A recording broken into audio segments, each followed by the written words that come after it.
In the beginning, it was a whisper, inaudible, like a current under concrete ice, either a draft in the ventilation shaft or the laughter of teenagers who went to the unfinished stairwells, where it smelled of damp dust and cheap patent polish for shoes.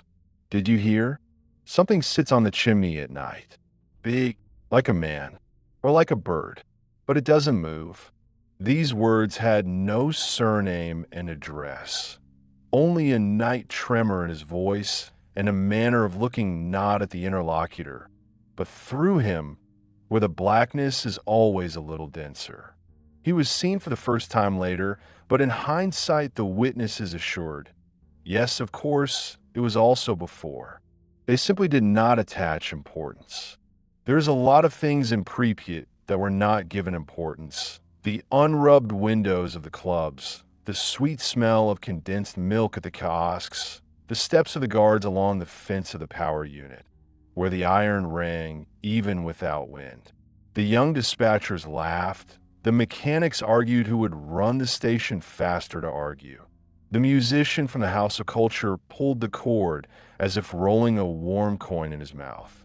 And yet, every evening someone looked up to the highest point of the city, to the red squares of lights on the tops of the taps and pipes, and felt an uninvited thought subtly scratching under the edge, closer to the heart.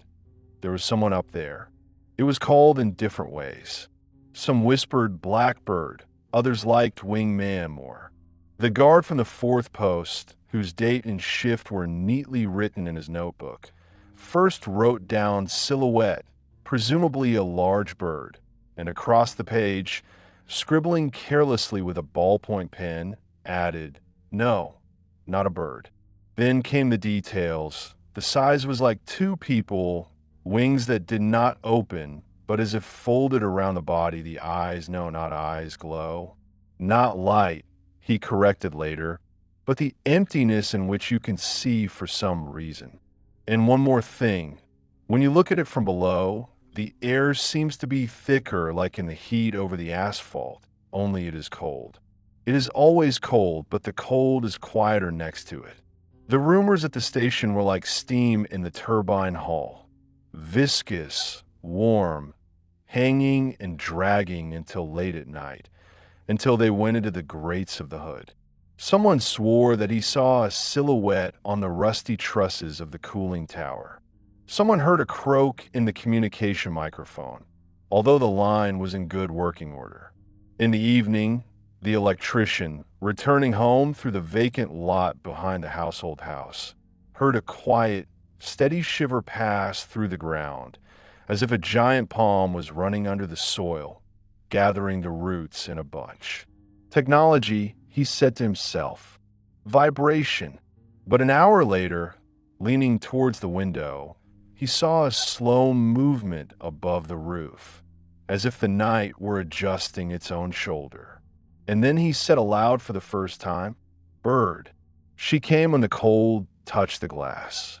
When the evening light stuck to the corners of the entrances and the corridors became unexpectedly long, like in houses where the walls were rearranged. First, over the chimney. A little later, it was over a crane that hung halfway and rusted faster than things made of iron should. In rare stories, it flashed that she was seen closer on the stairs of the outer span bridge, where it was always drafting. But it already smelled of drunken boasting and cheap heroic intonations. No one wanted to be the first idiot to go upstairs to check. And still there were two, a welder and his cousin, with whom he went fishing. They took a lantern with cloudy glass and a crowbar because it was calmer, and got up. Many years later, one of them told how, on the third sight, the lantern began to darken not from a weak battery, but as if from the fact that the light was taken away from him from the inside. It wasn't a blinking lamp, he said.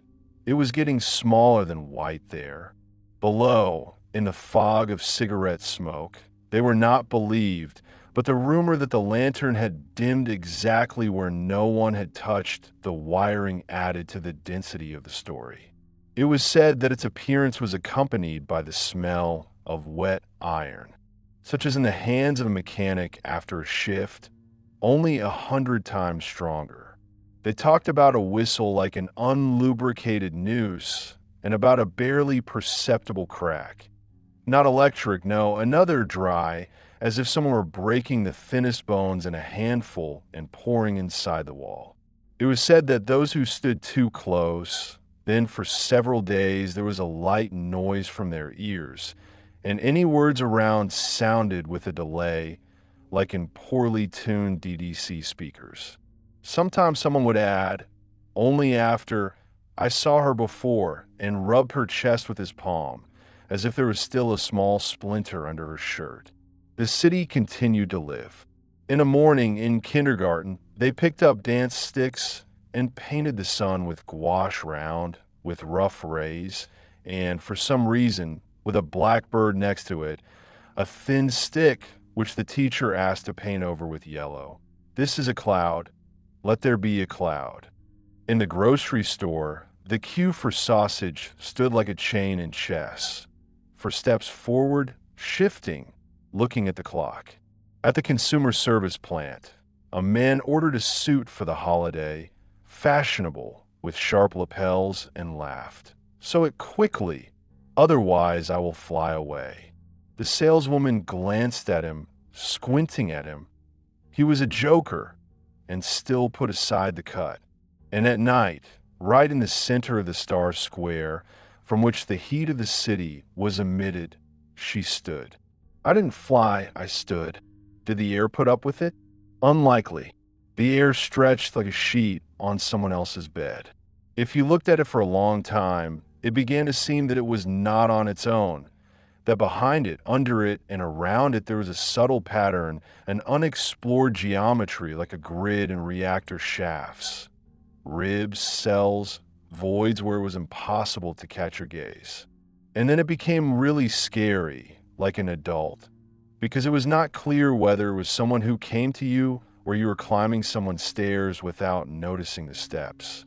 A week before everything changed irreversibly, something broke in the janitor of the station, a strong, silent man with outstretched palms.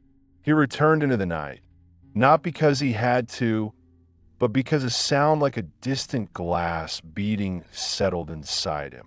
He walked to the chimney and stood at such a distance where no stories can help, where only you, your bare throat, and what is above you remain. He told them later, to no one in particular, how one day a blackbird turned its head towards him slowly, how the locator was turned, and how all the noises of the city were intertwined in this turn. The elevator stopped in the next house. The spoon hit the faceted glass. The dog stopped barking. She wasn't looking at me, he said. She was looking where I wasn't anymore. The next morning he was silent, collected the paper in bags, and did not go to the shift. The neighbors thought he was sick. On a day when everything was supposed to go on course as usual, a teenager's film was being developed in the city's photographic workshop, and there, in the frame overlooking the station above the red lights, there was a dark pod of emptiness. The photographer twisted the film, checked the car, looked into the boy's eyes. They were wet, but not out of fear, but out of anger. Again, the experiments did not work. The master put the frame in the light and saw out of the corner of his eye how the shadow glued to the pipe had shifted slightly, barely noticeably, by a fraction of a millimeter. He said, "The light from the window is in the way," and pulled the blinds all the way down so as not to wonder why his hand had become as cold as a storage room. The legend, like any legend, remained convenient until the date appeared. Dates make words solid. They forge myths into iron. On the morning of the 26th, the wind was wrong. Heavy as steam, you could scoop it with a cup. On the flights of stairs, there was a smell of milk from which the sugar had long gone. Those who were on duty that night then talked for a long time about numbers, about mistakes, about instructions. But each of them, Even the most rational, even those who did not believe in coincidences, at least once, for a short time, remembered that black profile glued to the sky as a sign of secret correspondence. And this memory included the ringing silence of the moment when the air first became thick as honey, and no one yet knew that it was a harbinger. When all happened, the legend became sticky as glue. People who did not know each other, as if conspiring, began to rummage through the boxes and remember. Somewhere there was a piece of paper with the phone number of the same guard. Somewhere there was a highlighted photo of a pipe. Somewhere there was an entry in the girl's diary. I dreamed of a bird. The bird was overgrown with additional details. It was found feathers from the shadow, claws from absence, a beak with which it did not eat, but crossed out the air. In minibuses in neighboring cities, they said that she had arrived for a reason, that she had a task, and the task was completed. Others argued that no. On the contrary, she tried to warn, was forbidden news that no one could read. The most dangerous thing began when people began to meet her in the past. Everyone had a case where a blackbird grew out of a scratch in their memory. There was a rustle in the radio telephone at the dacha. There's a man on the roof who hasn't moved for too long. A woman from the dormitory assured that a week before, when she was drying the sheet on the balcony, the two edges of the fabric suddenly rose up as if someone was passing between them. The man, returning from the night shift, went down under the bridge and saw dark prints on the support, which did not look like either palms or paws. The physics teacher, the quietist with a ruler and a worn folder of blueprints, got drunk for the first time in 20 years and said, no one in particular, that a long time ago, on an excursion, a boy next to him asked him, don't you think that every reactor has its own bird? There were also those who tried to apply a tool to the legend. At night, they put a tape recorder on the roof, pulled wires to homemade sensors, listened to the emptiness with headphones. One of them recorded 47 minutes of sound that sounded like rain, although there was no rain. The other pulled an old camera out of its case and shot the empty sky 3 times, showing 2 barely visible semicircles, not where the highlights should be. The third just stood, holding his hand palm up, until an ant text appeared on his skin, like Morse code. Dadasha. They could not agree on what this meant, and went home as sailors returned to different ports, each with its own storm. Over the years, the legend, like any other, began to overgrow with secondary forest. There were guides with eyes memorized like a speech, horror stories. A woman appeared at the market selling small black brooches in the shape of a bird, made of charred hairpins. There was a boy who chose a tattoo for himself, a blackening spot on his forearm, and, thinking, often ran his finger over it, as if trying to erase, but in fact to feel the contour. But there were also nights, rare, especially cold ones, when the city, accustomed to its shadows, suddenly became so quiet that you could hear the wooden windowsill drying up in an empty apartment. On such nights, someone would look up again to the warm chimney, or to its ghost, and look for the old sign there. Sometimes it seemed to him that he existed. Sometimes it is that it exists, but not for it. The strangest thing happened not to eyewitnesses and not to those who believed in a fairy tale, but to those who had never been to those places. They, too, began to see blackbirds in their cities. On the edge of the eaves of the university library, on the black thread of the antenna, on a tower crane that froze in a windless winter. They understood that they were repeating someone else's legend, but inside there was some kind of viscous logic, where a person builds high and hot. Sooner or later there appears a silhouette that does not fly, does not flap its wings, does not shout. It exists as a punctuation mark at the end of a phrase for which you did not prepare.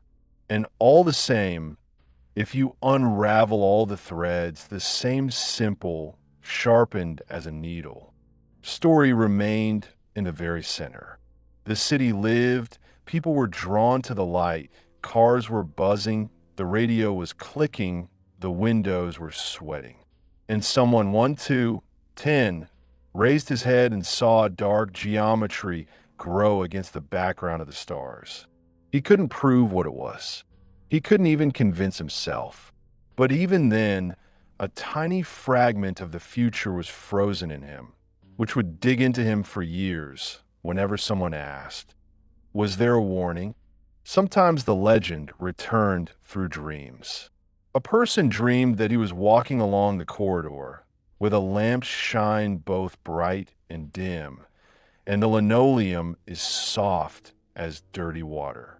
At the end of the corridor, there is a door to the roof. He opens it, and the cold takes a step towards him like a man.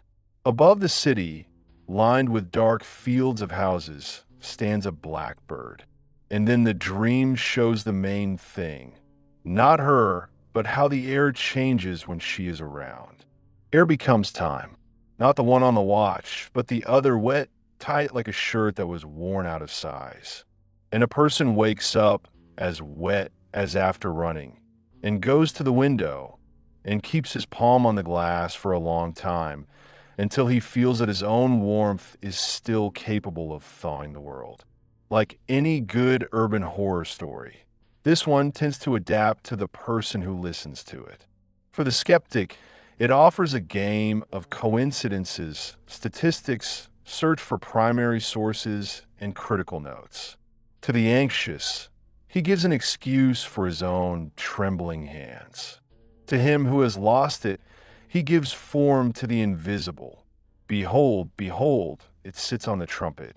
But if you remove all these personal layers, there will be an almost childish simplicity. The world doesn't warn us the way we want it to. He does not write dangerous on the wall, does not make phone calls. Sometimes he sends a shadow that can only do one thing, to be where it was not expected. And then we decide what to do about it. Laugh, turn away, write it down in a notebook, or raise our heads in the blackest night and wait for the air to become thicker. After everything, when the city changed its skin and names, when photographic workshops turned into ruins and children's drawings with rough rays bloomed with mold, the image of the blackbird did not disappear. He migrated to new rooms, to new voices, to new screens that were bright to the point of blindness. It is painted with paint on concrete. It is called in podcasts. It is posted as an unverified fact and personal opinion. But sometimes, in the midst of all this noise, someone quietly tells how an ordinary night suddenly became strange and difficult, how the lantern dimmed, not because the windows in the apartment opposite trembled, and how above the red chessboard of lights stood a figure that did not ask to believe, did not promise to save, did not wish evil. She just was. And here's the scary thing, it's not her. The scary thing is that we recognize in this our own ability not to hear. We like to look back and say, there were signs. We love to be overgrown with legends, like ancient trees with moss. But to be honest, no blackbird owes anything. We owe it to ourselves, to each other, to those who turn off the lights nearby. They are obliged to raise their eyes. We must not brush it off. They are obliged to say, I see. Even if we are talking about a shadow that no one but you recognizes as real. Because legends feed on silence, and silence is the darkest of all birds. And yet, on especially quiet nights, when the wind stands like an unspoken word, and the empty city seems like a model, someone will stop again and think that high above the blackening farms, there is a thin fold in the unheated layer of air. And if you think about this darkness for a long time, You can distinguish a familiar, almost native silhouette, not a promise or a sentence, but just another way of saying, look. Sometimes it seems that she chooses not places, but people. One of those guys who climbs high rises at night for photography told how for the first time he felt someone else's presence not with his eyes, but under the soles of his feet. He was standing on the railing, holding the rusty rack with his palm, and suddenly the iron under his fingers became warm, as if blood had flowed in the pipes inside. This warmth was not human, viscous calm, like a quiet stove in a country house. He carefully dismounted, stepped back 2 steps, and realized that he was taking steps not backwards, but as if in the direction of time. The sound from below had faded. The light in the distance seemed slightly blurred. When he looked up, she was already sitting there. Just like in the old stories. No swing, no jump, just a fact. And he suddenly realized that everything he had come for, the shot, the angle, the likes, had become unfunny, too unnecessary next to the fact that he didn't ask for excuses.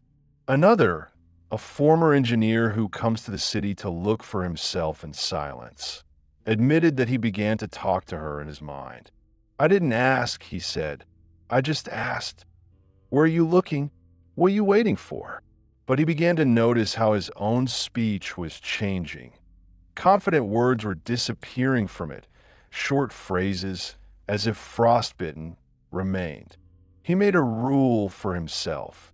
If you want to raise your head at night, raise it. If you don't want to, even more so, lift it. One day he heard 3 distant lights turn off at once. A discrepancy, a trifle, and it was as if someone was pouring thin sand in his chest. It doesn't frighten, he once said. It makes clear what we turn away from. Fear is a side effect. Someone brought an old reel-to-reel tape recorder to an abandoned house. The 3 of them pulled the cable to the window, took the head outside, turned on the recording, and went to the kitchen, where there was a shabby table and mugs found in the closet. 40 minutes of emptiness were recorded. There was a steady rustle on the wiretap, like a grain of snow on glass, and then faint lapses of silence, as if someone were barely touching the tape with a fingernail. At the 29th minute, a sound passed over these rustles. Not a voice or a word, but a dry, soft intonation sign. It could be mistaken for a crack in the path. But the one who listened shuddered, because he heard not a defect rhythm. 3 short ones, a pause, 1 long. Why? Asked one. So that we search, replied another. The third was silent, looking out of the window, where the darkness seemed denser, as if sealed. A woman from a neighboring town, who came for one day just to look, found herself by the water in the evening. She didn't think that her legs would bring her to the canals, but it turned out that way. The water was dark, quiet, and on the surface there were rare circles, like comets. She realized that something was about to happen for which she had no words, and for a second she was scared, as it happens in childhood when you are called by your full name. The bird did not appear. Something else appeared. The edge of the water, like a thin thread, seemed to stretch and ring, so quietly that one could hear it only not with the ears, but with the place in the chest where some had prayer. She stood and watched for a long time, feeling how the air disappeared from her usual everything is fine, exposing an unprepared truth. Order is a convention, like a past shift in a magazine. Everyone seems to know this, but rarely does anyone endure this knowledge in its pure form. Sometimes a strange detail came up in conversations. She was not friends with mirrors. Those who tried to catch the silhouette in the reflections most often brought emptiness. There was nothing in the glass of the frosted showcase. In the mirror of an old closet, there's only a clumsy, silhouette of a person who was being filmed and a bit of someone else's coldness around. And yet one day one succeeded. A narrow strip of water left after rain on the concrete roof gave not a shadow, but a hint, a bend of lines where nothing was supposed to bend. This shot was later distributed among friends, and everyone looked at it in their own way. Some saw a random glare, others a joke. The third was smiling silently, because in this curve there was a recognizable handwriting of what refuses to become a thing.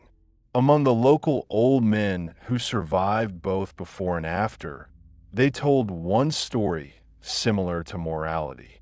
In it, a man who liked to argue once said, "If it's an omen, why doesn't anyone understand? They are in order to be able to stop." The man brushed it off, called it a beautiful phrase, and a year later, he stopped rushing at the crossing, began to wait for the green, even at night when there were no cars. "Funny?" asked his friend. "No," he replied.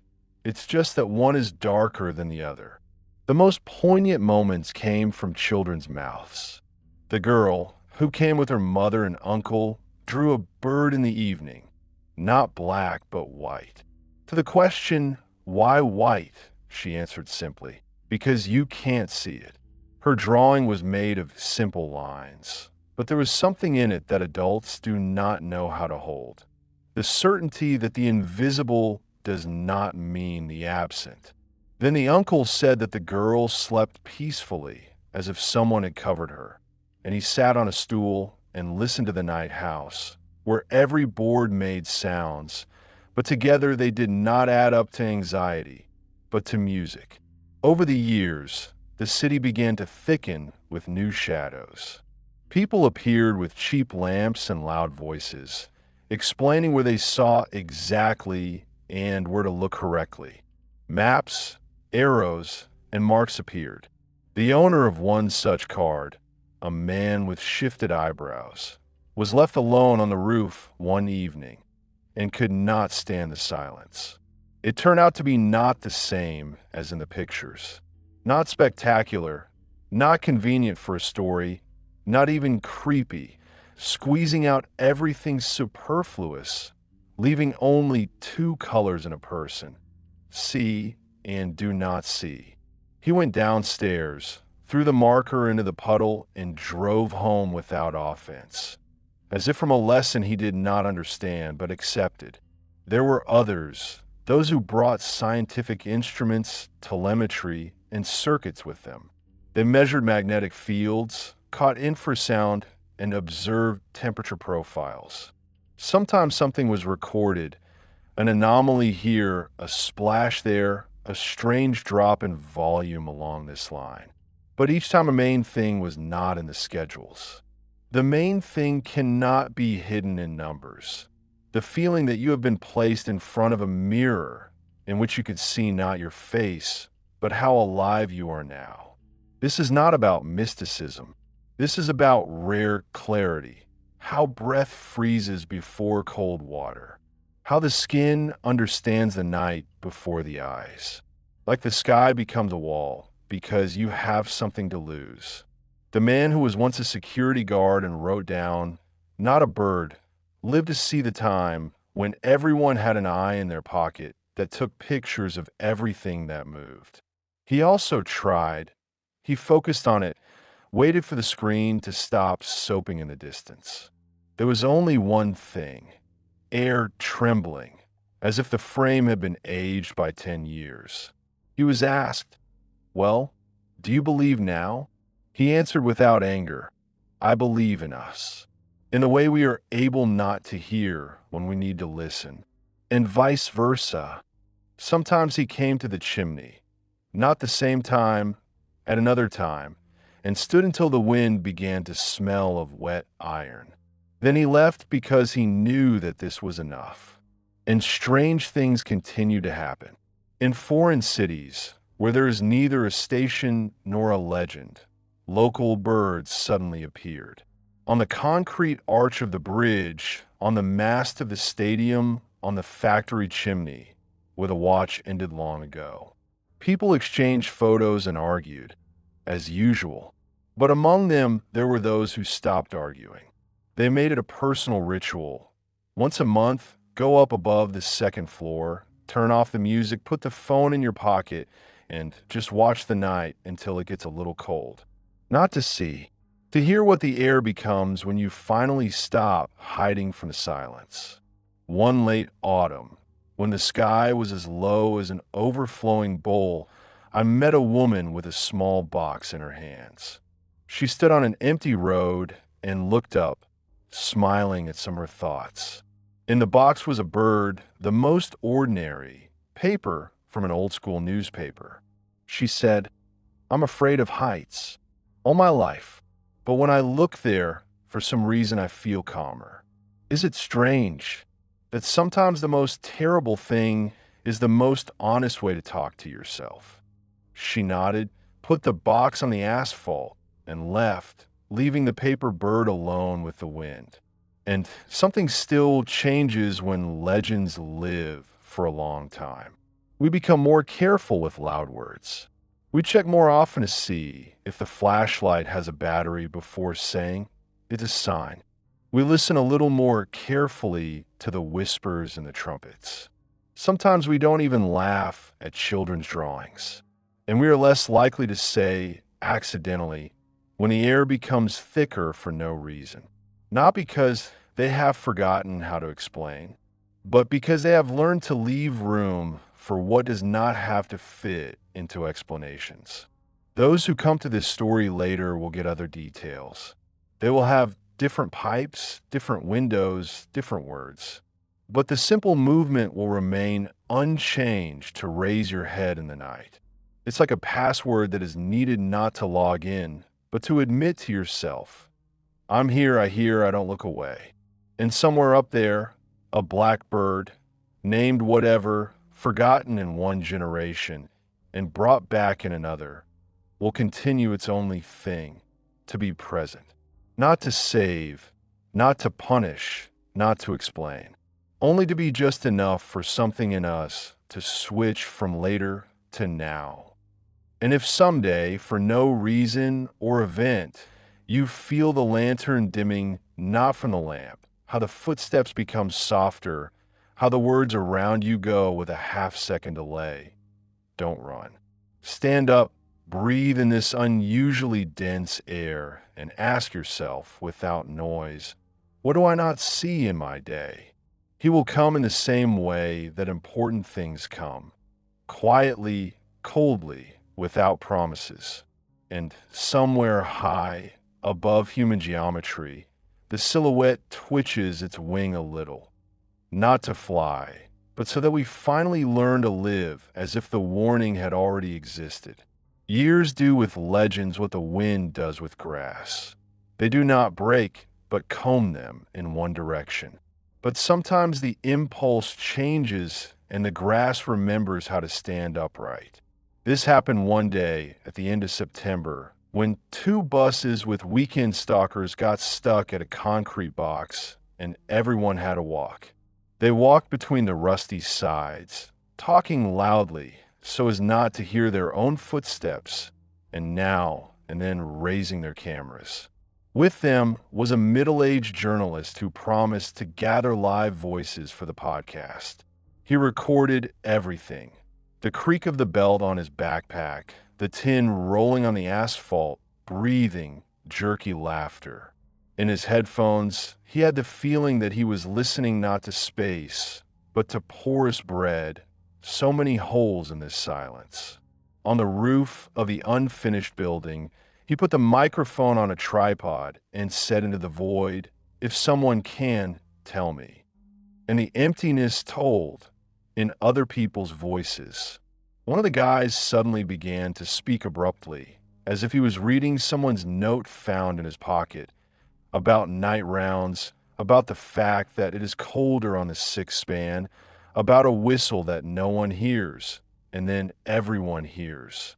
The girl in the first group, the one who had been holding on to the handrail all the way, did not notice the sweat on her forehead, as if she had entered a warm bath.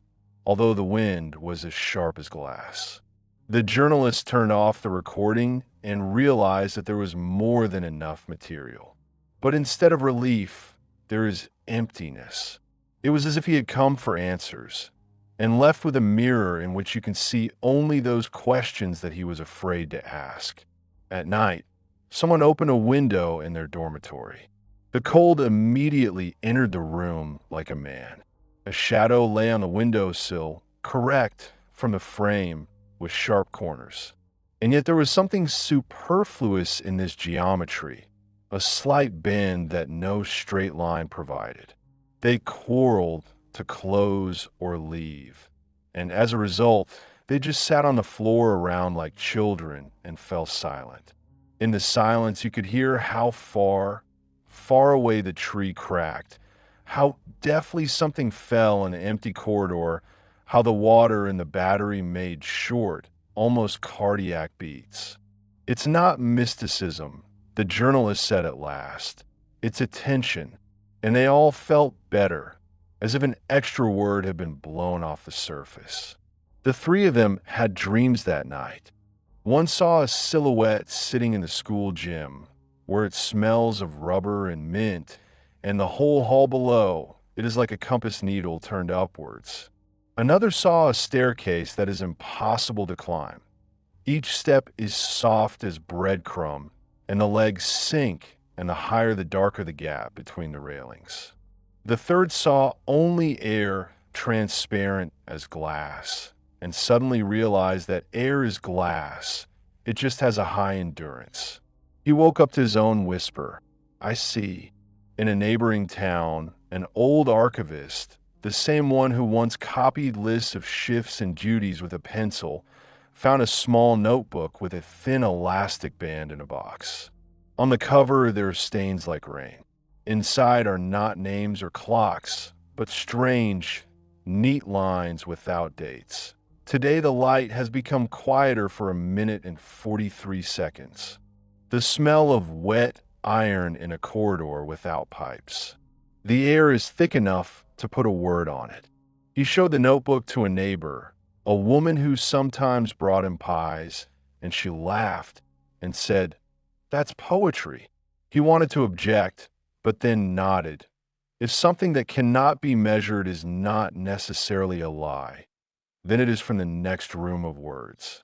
Meanwhile, someone came up with a tour of the roof. Net insurance, briefing.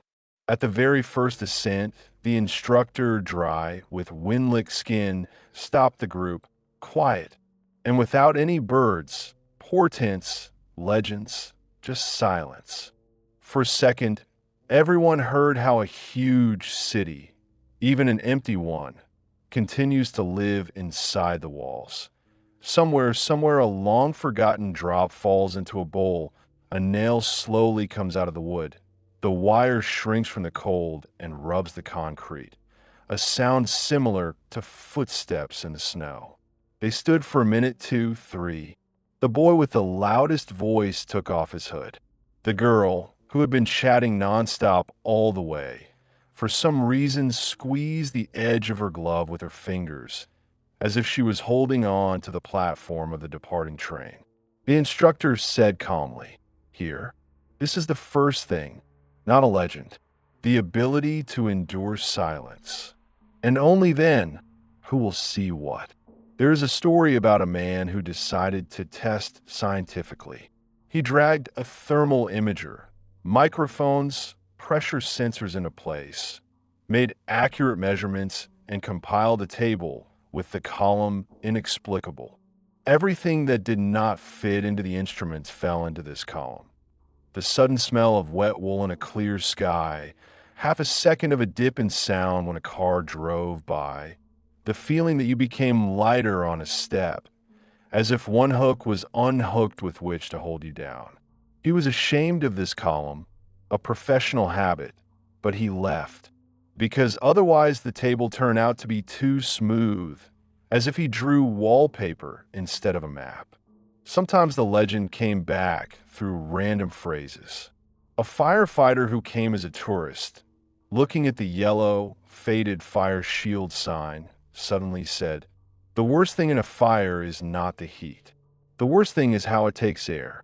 And then he blushed, as if he had apologized for someone else's thought. A woman who experienced a winter blackout as a child suddenly said, "Darkness is not the absence of light. It is the presence of another."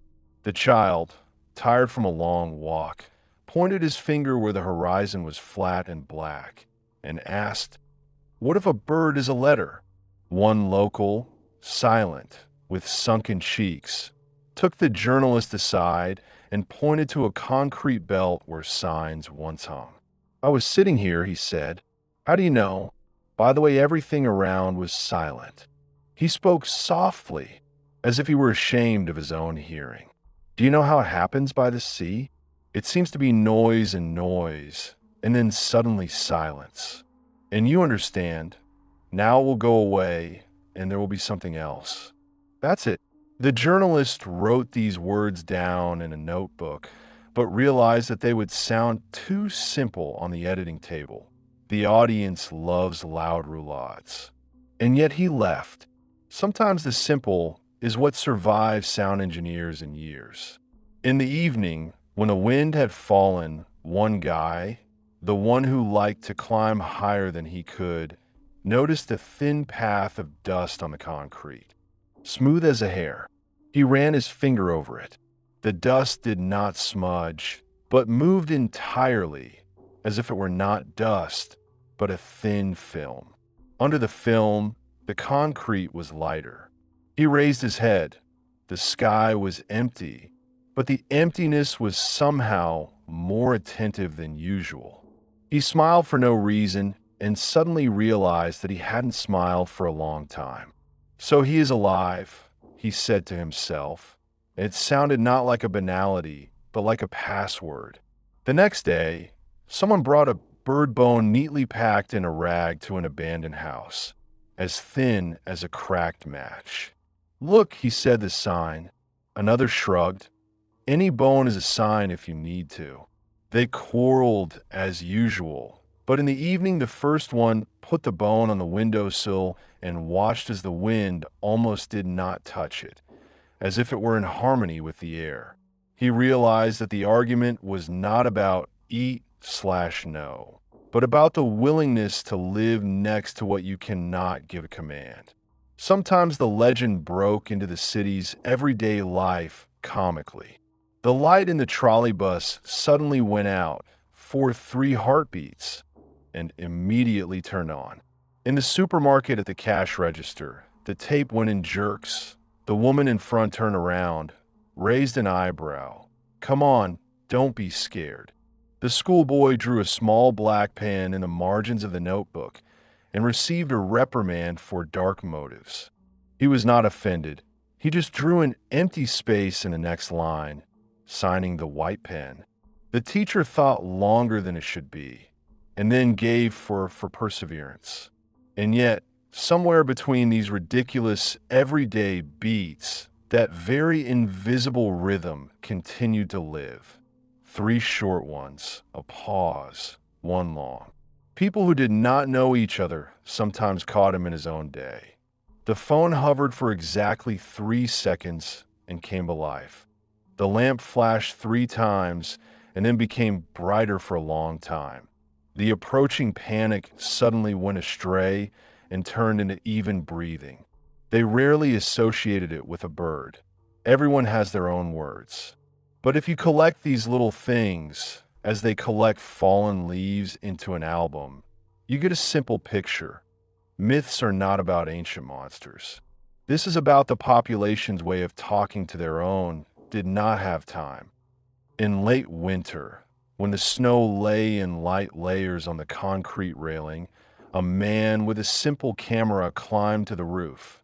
Without company, without insurance, but with a careful desire, not to prove, but to be present. He stood there until the tingling of his fingers became tolerable, until his breath ceased to turn into a veil of steam. And he saw, not a bird as on posters, not a silhouette on a chimney, but a barely noticeable bend of the night along the edge of the horizon, like a mark with a ruler that was drawn through the air. He lowered the camera, because I realized that this is not a frame. This is a meeting, and at that second, the legend ceased to be about the station, about portents, about the guard's notes. She was talking about him, concrete, alone in all this cold, and about his willingness not to turn around. In a city that has been living its new life for a long time, you sometimes come across crooked graffiti. A bird as black as a stain of ink sits on a line similar to a pipe, and next to it is a word written in a child's hand. Look. And if you go further through the yard, behind the garages, into the shade where people rarely tread, you can find one more thing, smaller, thinner, almost imperceptible, a white, almost transparent bird, and under it, listen. Between these two words is the whole story. It does not need to be accepted or rejected. You can enter it as you enter cold water, slowly, with respect for what is bigger than you. And the next time, without loud reasons and external catastrophes, you suddenly catch yourself thinking that an inaudible draft in the stairwell looks like someone's gaze, that the sign on the door trembled, not because of the wind, that the lantern at the entrance has dimmed, not because of the lamp. Just stop. Let the air thicken as it asks. Let your words fall behind for half a second. Let the night become a wall and then a door. And if a familiar shadow geometry is drawn somewhere up for a second, don't shout, don't call, don't shoot. Say quietly what you should always say to her, to yourself, and to each other. I see. I hear. I'm here. Sometimes it seems that the legend has an internal geography, invisible routes along which it walks like a janitor with a morning bucket. There are places where it lingers, where the air knows it by touch. A platform overlooking the Ferris wheel, whose spokes have rotted to a red lace web. A narrow gallery between two buildings, where in winter, even in calm, it pulls like a draft, as if the house itself is breathing. A squat bridge over an overgrown ditch, where glass mixed with sand crunches below. Anyone who has been to these points begins to hear a common language in them. A short pulsation of silence. A step almost marked not by sound, but by a dip in sound. A rough movement of air, similar to how a finger is passed over rough cardboard. And once you learn this language, it begins to call you from the inside, like a bell that you set for yourself and forgot to turn off. One diver, who came to work on river work in a neighboring town, admitted that before going down, he always looks up. What if she will be there today? He said, everything is honest underwater. Either you see it or you don't. There are no legends. There is mud. And yet, when I emerge at night and look at the edge of the slum sky, I look for the same fold. He was asked, did you find it? He answered, once no, 10 no. And at 11, I realized that I was not looking for her. I'm checking to see if I'm empty. It sounded arrogant, but there was no pride in his voice, only the fatigue of a man who has sunk too often in a thick water and knows by heart how much silence there is. In the evenings at the bus stop, where a tiny canopy rusts, there are several old posters with peeling slogans. Between them, someone carefully drew a thin bird with charcoal. Not arrogant, not I was here, but quiet, like a note in the margins. In the spring, the rain dragged the stripes along the wall, blurring the lines, and the bird became white, like a faded bone. The girl, walking with her mother, raised her head and said almost in a whisper, she must be tired. Mother wanted to brush it off, but she couldn't. The girl's words hit exactly what adults bypass. Any sign, even a legend, lives only as long as you have the strength to look at it without appropriating it. A hunter for anomalies from the capital brought a brand new device to the zone to measure the density of silence. A tiny box with sensors, screens, graphics, the confident tone of the narrator, palms that like to point. He walked, put the device against the walls, put on the railing, listened for seconds. The schedules danced when the wind entered the span and calmed down when the people fell silent. On the roof, where the best views were usually caught, he spread out the tripod, turned on the recording, and asked everyone to move away. 10 minutes, nothing. 11 is nothing. At the 12th minute, the device suddenly caught a line similar to breathing in a deep sleep, as smooth as a thread. And at that moment, someone sneezed below. He got angry. The list was ruined. The tape went into torn teeth. He went down with irritation. And then, already by the fire, he confessed to the quietest of the group. To be honest, I'm jealous. It doesn't go to those who are prepared. The quiet one grinned. It goes to those who are ready to be left with nothing. There's also a story about a bus driver who drove teams back and forth in those spring days when the city was finally reassembling its fate. He never said bird. He considered it trifles. But he remembered strange little things.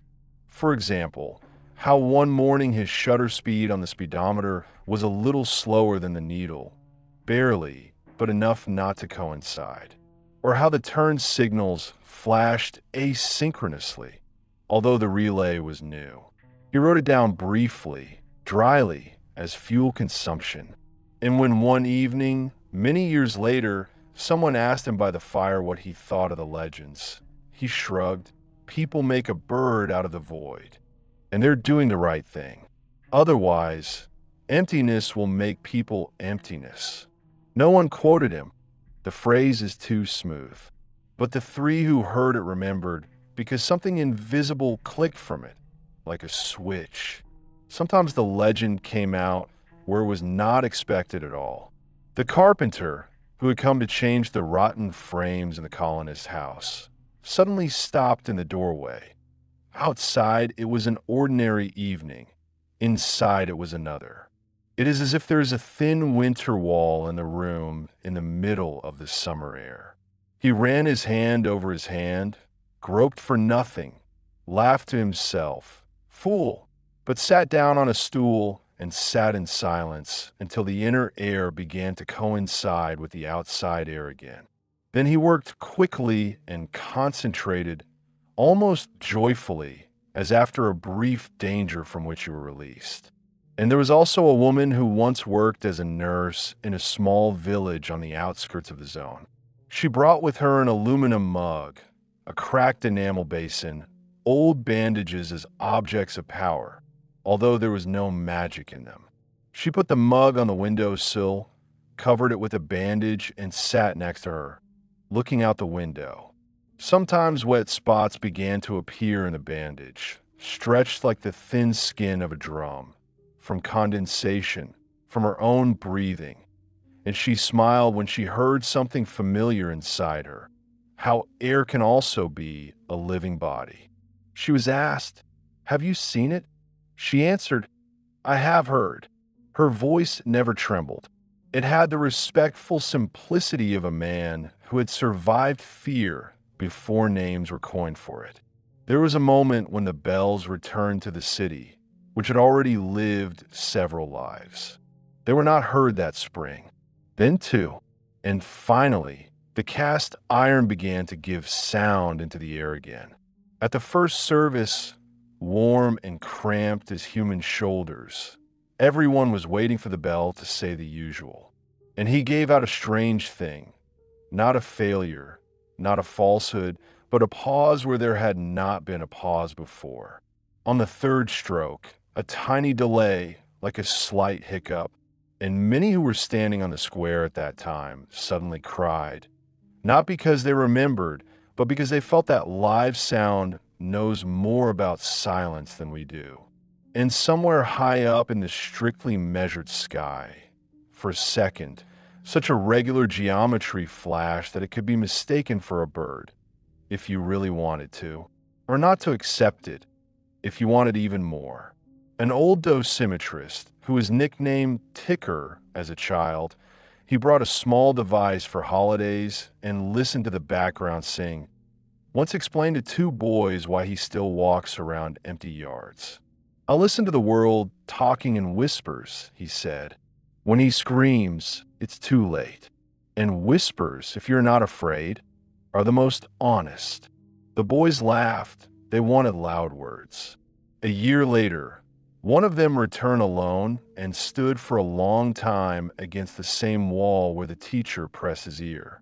He did not catch anything, but as he was leaving, he noticed how the shadow from his shoulder had become a second thicker, as if he had put on a jacket out of thin air. And then he walked along the street evenly, without inclination to run after another hot spot. The legend did its quiet deed with him, not in the picture, but in the gate. An amateur radio engineer from the new settlement assembled an antenna from pot lids and old antennae of TVs, tuned an artisanal receiver to frequencies where there is nothing, and listened at night. He hoped to catch a crack, a whistle, a line confirmation. On the 18th night, a sound like a soft credit pencil on rough paper appeared in the headphones. 3 short, paused, 1 long. He froze, recorded, rewound, turned it on again. On the blank tape, the silence turned out to be smoother than air. He was not upset.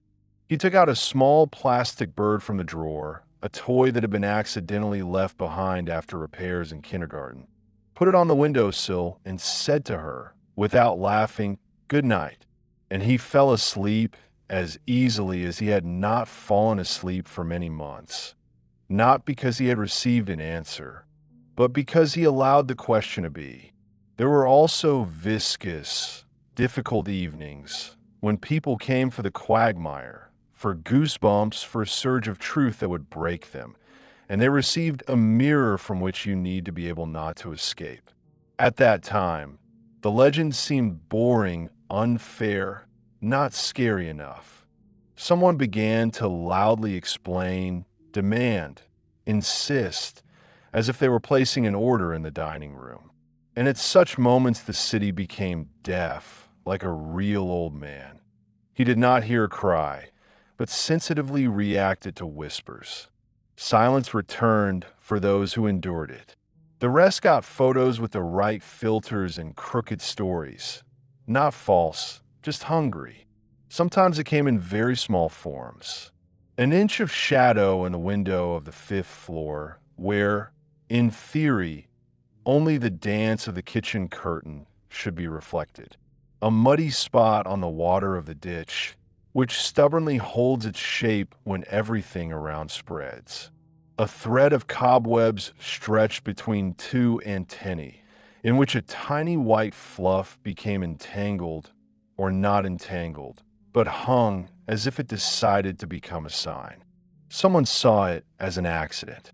Someone is a game of imagination. And someone, an introductory one, which the world slips before the task so that you understand. If you don't solve it, it's not scary. It's scary not to watch. At the very end of one long summer, the driver of a regular minibus, the same one who used to record blinking out of time, is driving along an empty road in the evening and suddenly sees a bird rising above the field. Ordinary, alive, real, with transparent wings, with feathers shimmering like fish scales. She makes a circle, sits on the top of a thin, dry tree, and sits until it gets dark. He stops, turns off the engine, listens. The world is breathing. He waits for the myth, but the myth does not come. Another thing comes. He realizes that he has long had a heavy stone in his chest, similar to an understatement. He says aloud, quietly, to the car, to the darkening sky, the names of 2 people whom he did not have time to ask for forgiveness. The stone moves. A bird in a tree does nothing. Her job is to be present. The rest is his. And if someday you find yourself where an old but living string is tense between the sky and concrete, do not wait for a performance. Don't demand miracles like a check. Instead, do what the best witnesses can do. Stop, look, listen. Let the air become time, and time become the air. And if a familiar geometry is pulled out of this density, do not name it. And if it doesn't last, don't name anything either. Naming is our way of hiding. And the legend is about how one day, when there were too many names, a shadow came out of the darkness and, without explaining anything, asked us to return to the simplest, to the ability to notice when the lamp dims, not because of the lamp, the step lags behind, not because of fatigue, and the heart, like an old metronome, once in a lifetime falls into rhythm with silence. The ending of his story is always the same and each time different. One evening you walk through an empty yard where grass has grown through the asphalt, and you realize the legend has not gone away. It just stopped needing our voices. She sits in the same place she sat, at a height in a cold layer on the edge of human geometry, and does her only thing. She is present just enough to make you remember that attention is also a responsibility. We're used to looking for a solution, the guilty, the saviors, the formulas that close the file. But the denouement is not about them. It's about whether you'll look up when the air suddenly becomes viscous and the steps under your boot are half a second softer than they should. About whether you recognize that short moment when the lamp dims, not from the lamp, and the heart catches someone else's size of silence and suddenly hits the beat. The legend does not bring an answer. It subtracts unnecessary questions, leaving what cannot be shifted onto someone else's shoulders. And if you're lucky one day to find yourself where the night rests on an invisible thread, do not ask for a sign.